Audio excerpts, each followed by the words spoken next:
My role at Octapharma is monitoring all the process steps to ensure safe final product for the patients.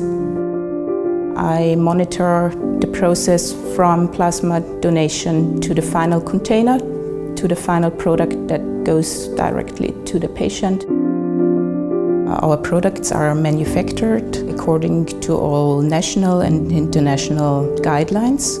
We do GMP walks. GMP means good manufacturing practice, and during those walks we make sure that we have a hygienic, clean environment. We check all the rooms, whether the equipment is cleaned correctly, the rooms are clean, all the process steps are documented correctly.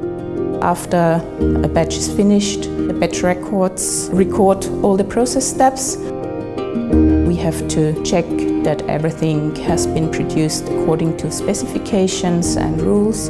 This is the basis of a safe final product with no potential risk for the patients. It makes me glad that there are so many people willing to donate their plasma, because the raw material plasma is very precious raw material, and it's the basis of all we do. Without the plasma we wouldn't be able to produce our products.